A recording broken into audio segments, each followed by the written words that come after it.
Hi, I'm Vanessa from SpeakEnglishWithVanessa.com. Would you like to learn English like a native speaker? Of course. Let's talk about it.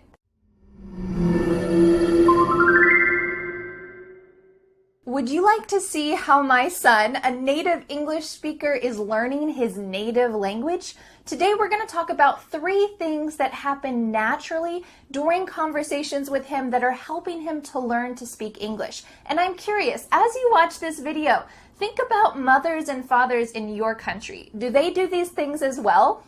I have a son who just turned 1 year old. You're going to meet him in this lesson, and he already knows how to say a couple things like mama, dada, kitty, fish, even though it sounds like ish, and ants, even though it sounds like nts. But he's learning a lot. He can even understand more words than he can say. Maybe that's similar to you. Can you understand more than you can say? He can understand words like milk, food, let's go, give it to me, hooray, all of those important words. Over the next year, he's going to learn a lot more words. He's going to learn how to say them. He's going to learn how to understand them. But how is he actually going to learn them? Well, at the moment, we read a lot of books with him. I tell him stories as we walk through the neighborhood, and he hears my husband and I talking together a lot. But these are things that a lot of you do. Maybe you read stories, you listen to stories. So what are some things that are unique to babies? Let's talk about 3 of those things today. We're going to watch a short clip where I'm going for a walk around our lawn and I'm just talking to my son about things that are happening. We do this every morning, and in the video it was 7 a.m. He had just woken up, but we were still having an interaction, a conversation together. Let's watch this clip and then we're going to break it down into those 3 elements. Did you see the ants, Theo?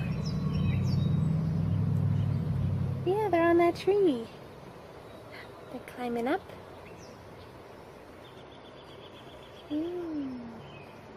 Where do you think they're going? Yeah, maybe their little home.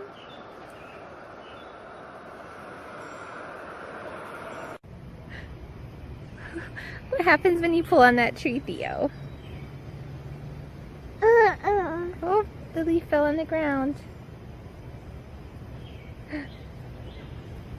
The whole branch moves, huh? Ooh. That looks like fun. No. Yeah? You want to tell me about it? Okay. Oh, I can't let you eat that leaf. I know it looks tasty. Probably won't feel too good inside of you. Yeah, that one too. Oh, it's on the ground. Maybe we can go eat some breakfast. That's something you can eat. Would you like some breakfast? Yeah. Oh, let's go look over here. There's so many things to explore outside. You want to touch this one? Whoa! You got some leaves off of that branch. And then the gate. What do you see? Oh, you hear that air conditioning over there? I know, I hear it too. The first thing that people do when they're interacting with babies and speaking with them is they ask a lot of questions. I've found myself doing this, and I've also noticed other people I know when they interact with my baby, if they're a parent, if they're not a parent, they ask questions. And I wonder why we do this. I think it's maybe because he is curious and he is engaging with the world around him, and we want to be part of that. We want to engage and be curious with him.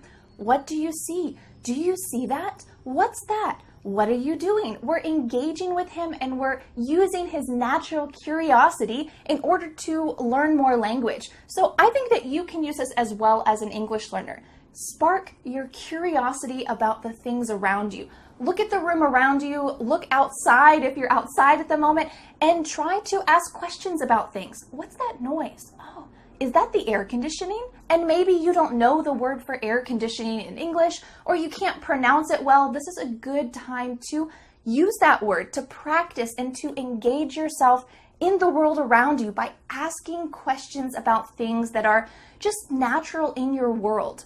The second thing that adults often do when they talk with babies is use baby talk. And this means that your vowels are elongated and your pitch usually goes up. Sometimes your emotions are just really obvious. They're even exaggerated. And we use this for babies almost universally. I think a lot of countries use baby talk when talking with babies. Let's take a look at a quick clip so that you can hear this in action, and then we'll talk about it. Do you see the ants, Theo? Yeah, they're on that tree. They're climbing up. I said, yeah, they're on that tree. They're climbing up. But I didn't say it like that. I said it in a little bit higher pitch, and I elongated some vowels naturally. I wasn't thinking I should elongate these vowels so that my son can understand me clearly. No, this is just something that naturally happens. They're on that tree. Those vowels are elongated to help him understand more clearly.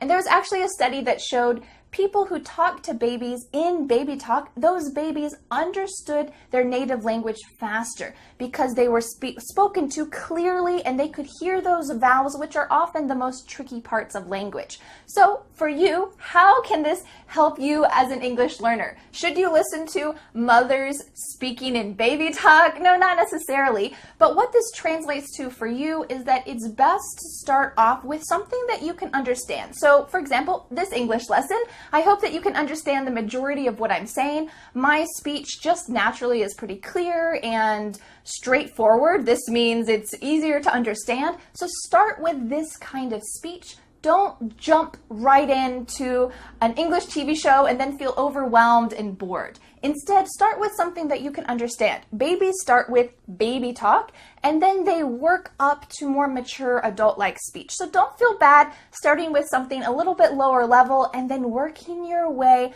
to eventually watching English movies.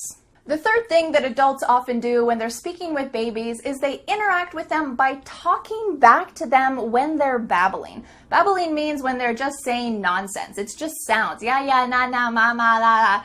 It means nothing, but adults are interacting with them and saying, oh yeah, what are you saying? Or they're giving a toy, or they're showing that they're listening. And this is something that's really valuable to babies because it's encouraging them to speak even though it's nothingness. It doesn't mean anything. They're learning step by step to speak. Now, let me just say it was really hard to capture any of my son's sounds on camera because the moment he sees something new, like my phone, he wants to grab it and then he stops babbling. So what we have in this clip is about as good as it gets, but let's take a look at it really quick just to see that kind of sounds, more like sounds that he's making and how I'm interacting with him. That looks like fun. No. Yeah? You want to tell me about it?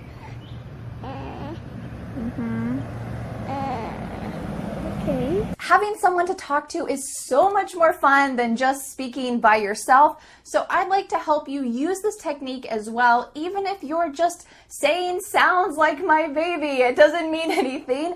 I recommend checking out this video I recently did about how to learn to speak English in your home country without moving to another place. You can do it. Check out that link so that you can get a bunch of tips to help you start speaking today.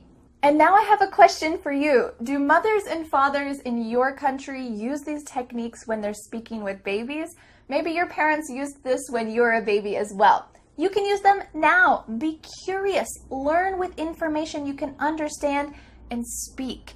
Have that joyful confidence, that innocence like a child, and use the language that you know. Thanks so much for learning with me, and I'll see you